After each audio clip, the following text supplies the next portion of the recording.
More time concerning the battle for Vicksburg. On the same day that General Lee and the Confederates are retreating from Gettysburg after their loss on northern soil, which was July 4th, 1863, General Grant and Union forces had captured Vicksburg, Mississippi. Now, this is a pretty sweet victory for General Grant because he had tried to take Vicksburg 5 separate times and failed, which shows you the perseverance of the people that were living in that city. So this is a pretty sweet victory for General Grant, as he had tried to take Vicksburg 5 different times and failed. And basically what happened, if you can picture this, if you're a citizen of Vicksburg, for several weeks the Union forces had surrounded Vicksburg, and they were lobbing cannonball after cannonball into that city, destroying houses and businesses, and just about anything that stood was being destroyed.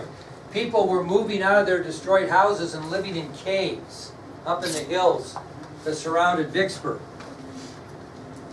And finally, with no medicine, no food, no water, they could not hold out any longer. And so, after many weeks of siege, Vicksburg finally surrenders. The story in Vicksburg was you couldn't find a live horse in Vicksburg. Anything that moved, that was edible, was consumed by those people in Vicksburg. That's how hungry they were. Wasn't a horse alive in Vicksburg. Well, now what I want you to do is look up here and understand. The big point of capturing Vicksburg is they now control the Mississippi River, and they have cut the Confederacy in half. These states will no longer be really a worry. So what they need to do now, the Union, is to go back up into Tennessee and gain control of the Georgia-Tennessee border, because they want to sweep south through Georgia, up through the Carolinas, and they're going to meet Union forces in Virginia and end the war. That's the strategy. So they've captured Vicksburg. We're going to talk about some battles here on the Tennessee-Georgia border. And once the Union secures the Tennessee-Georgia border, they are going to run south through Georgia and up through the Carolinas and meet the Eastern Theater at Richmond. Does that make sense? Okay, well, that'll take us then to a Union breakthrough in Tennessee.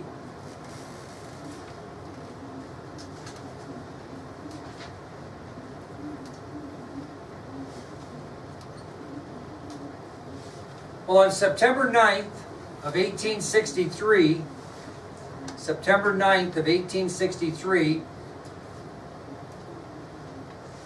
a Union army under the direction of General William Rosecrans were occupying Chattanooga, Tennessee.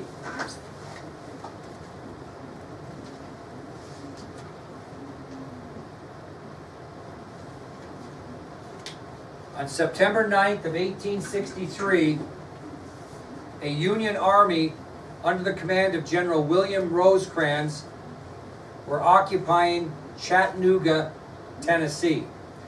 And the reason why the Union occupied that is it was a very key railway center, and it was what referred to as the gateway to the Deep South. Okay? So, again, on September 9th of 1863, a Union army under General William Rosecrans were occupying Chattanooga, Tennessee.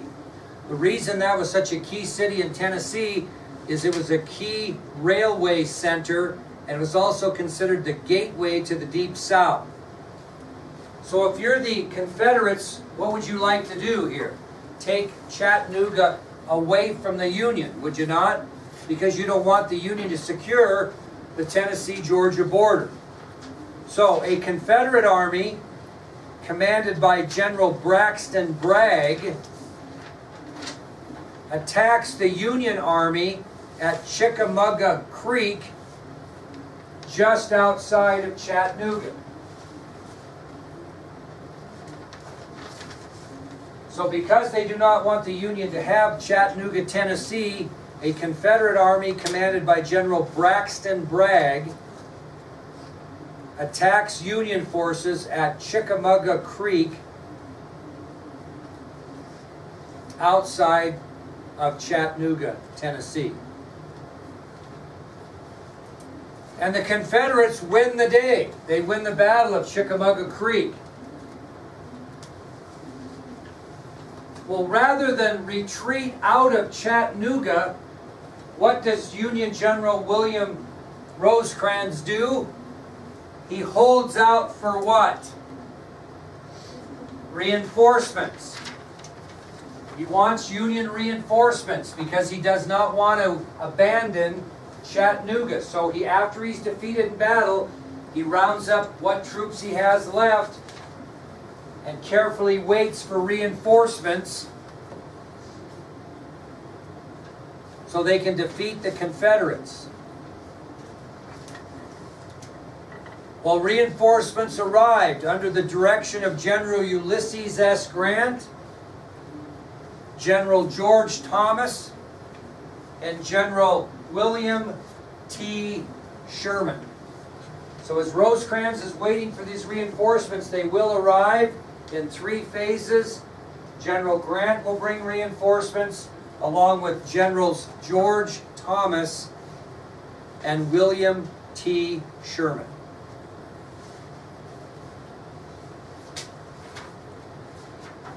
And you can imagine what happens when they get there.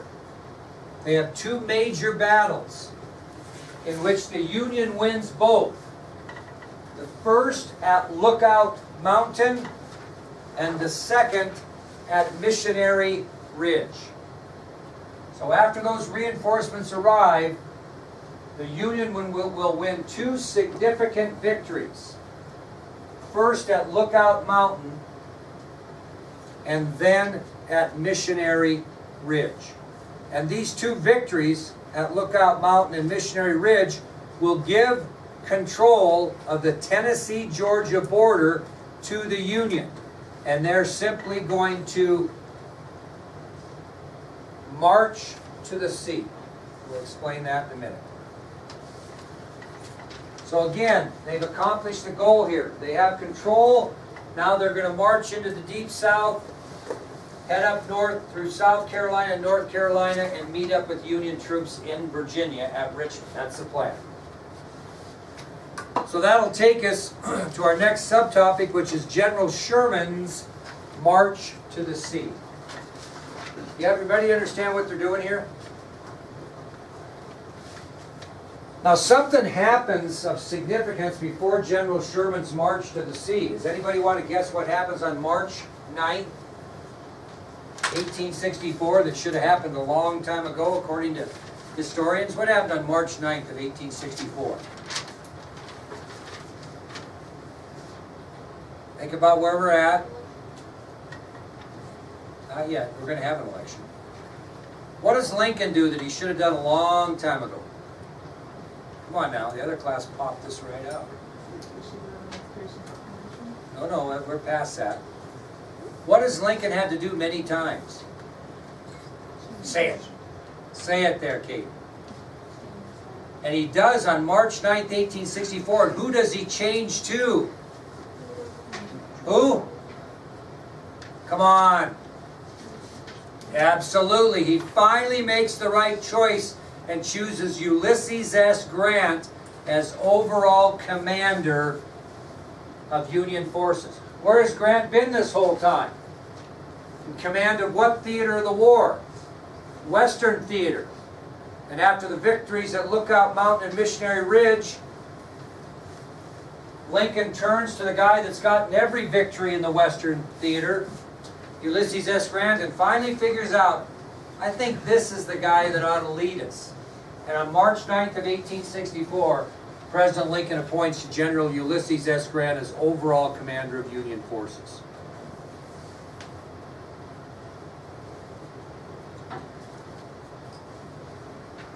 Now, what does Grant do? Does he stay in the Western Theater? What do you think he does? He assumes command of all Union forces in the Eastern Theater, and who does he give command of the Western Theater to? What? Say, which one? No, Meade's in the East. Who's with him in the West? General William T. Sherman. So what Grant does is, after he's named overall commander, he will make a move and he'll take himself to the Eastern Theater, and he will take control of all Union armies in the Eastern Theater. And when he departs, he names William T. Sherman as commander of forces in the Western Theater. So Grant's going to serve as commander of Eastern Theater forces and overall commander, and Sherman's going to be commander of Western Theater forces. Okay? And when we talk about General Sherman's march to the sea, what happens is, after Grant is appointed and gets organized and allows General Sherman to be the head of the Western Theater, in May of 1864, Sherman leaves Chattanooga, Tennessee with 100,000 troops and invades Georgia. So after this change in commander has been made and all the logistics are done, in May of 1864, General William T. Sherman leaves Chattanooga, Tennessee with about 100,000 men and is going to invade Georgia. I forgot to put this on your ID sheet. But the man that's going to be in charge of stopping him with the invasion of Georgia is General Joe E. Johnston. We talked about Albert Johnston, right? This is Joe E. Johnston, and he will be the commander of Confederate forces who will try to keep Sherman at bay as Sherman tries to invade Georgia. Joe E. Johnston will be the Confederate commander that tries to repel any attack by the Union into Georgia. Is he going to have very good luck? Why? What's the main reason he's not going to be able to compete with Sherman? What? Not enough men. That's right. The population of the Southern Army is dwindling and dwindling and dwindling. So what's Joe Johnston's philosophy going to be as Sherman invades Georgia? He's just going to have to try to hit and run. Engage him, retreat, tear up any railroad lines or bridges that would allow Sherman to advance conveniently, and just slowly lose Georgia. That's all he can do. Does that make sense? He's outnumbered greatly, so General Joe E. Johnston will simply engage in a hit-and-run type philosophy. He will hit the Union troops. He will then retreat his troops back. He will fight very heroically, but will retreat in a continuous retreat and destroy any railroad lines or any bridges as he retreats that he thinks might aid the advance of Sherman. Does that make sense? But it's inevitable, isn't it? What big city in Georgia is Sherman going to attack in September of 1864? Atlanta. That's exactly right. So in September of 1864, Sherman has marched his men through Georgia and now assaults the city of Atlanta. And what he does in Atlanta is very similar to what he did at Vicksburg, but quicker success. He surrounds the city of Atlanta with Union troops, and what's he begin to do? Lob cannonballs into Atlanta until they run out of food, water, medicine, and their city's destroyed to the point that they're forced to do what? Surrender. And that's exactly what happens. So for several weeks, Sherman parks himself in Atlanta. His Union troops surround the city. They lob cannonballs into the city. They cut off all supplies of food, water, medicine, etc. And as what happened in Vicksburg, only much quicker, the people of Atlanta cannot hold out any longer, and they surrender. So according to the subtopic, he leaves Atlanta and begins his march to the sea. Leaves Atlanta in flames and begins his march to the sea.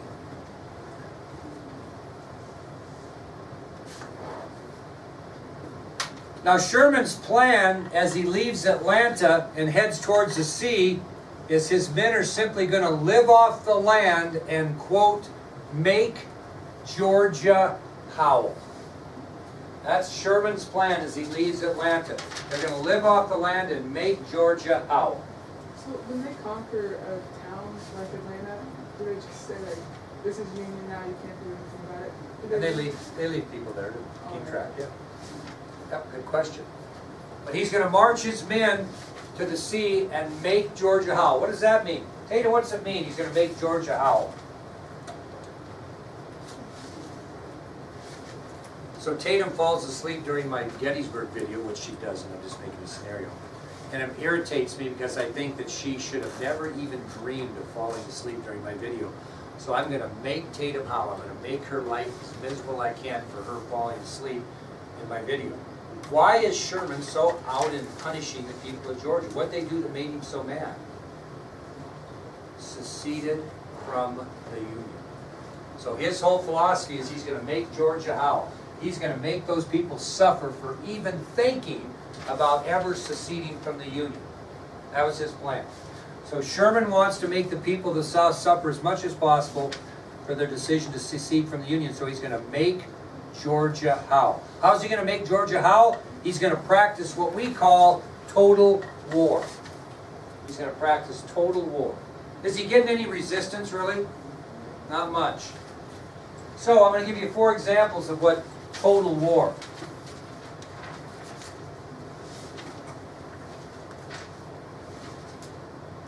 The first example of total war that Sherman will be practicing in his march to the sea is the Union is either going to seize or they're going to destroy anything in their path that they might see as something that would be beneficial for the Confederacy.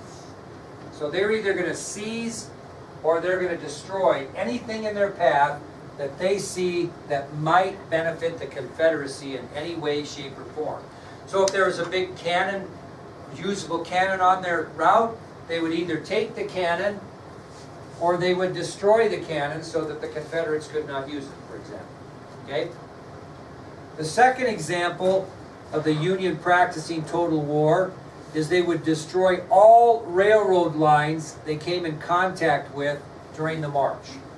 They would destroy all railroad lines they came in contact with during the march.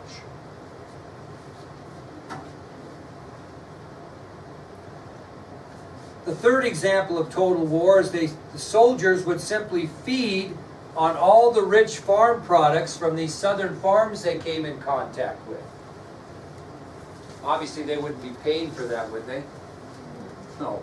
So they just make themselves at home and they choose to feed on all of the rich farm products from those southern farms they come in contact with.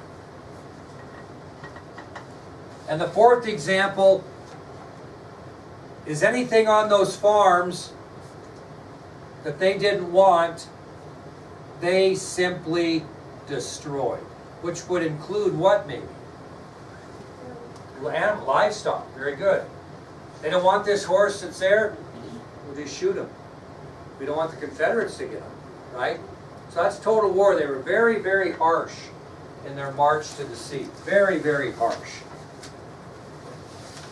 Well, that is going to take us to our next subtopic, which is the Civil War back in the East and the Virginia campaign.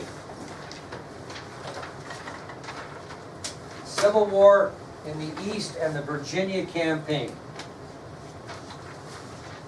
So, what's Sherman doing? He's marching to the sea. He's going to go through Georgia, make Georgia howl, head up through the Carolinas, and eventually meet up with Union troops in Virginia, right?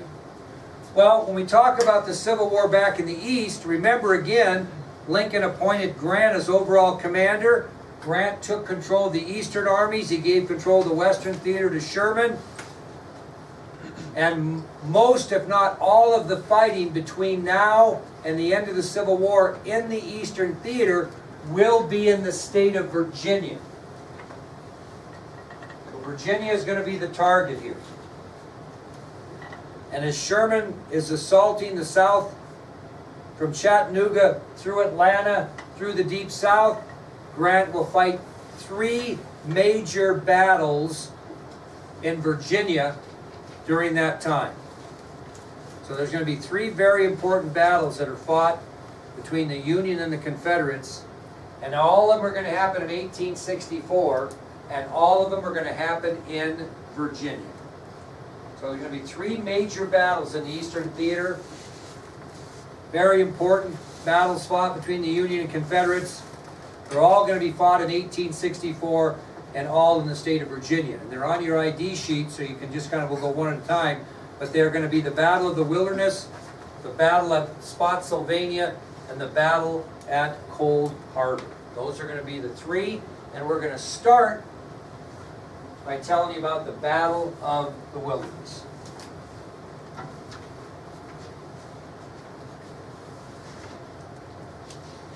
Okay? This is interesting. The Battle of the Wilderness was fought in Virginia, obviously, and it was fought on May 5th and May 6th of 1864. May 5th and May 6th of 1864, a 2-day battle. Now, General Grant is marching his Union troops through an area in Virginia known as the Wilderness. And it is basically 70 square miles of the thickest forest land you can imagine. So the Wilderness is 70 square miles of thickly wooded forest land. It was so rough and so hard to pass through that it was given the nickname Satan's Country. That only Satan would live in such a place.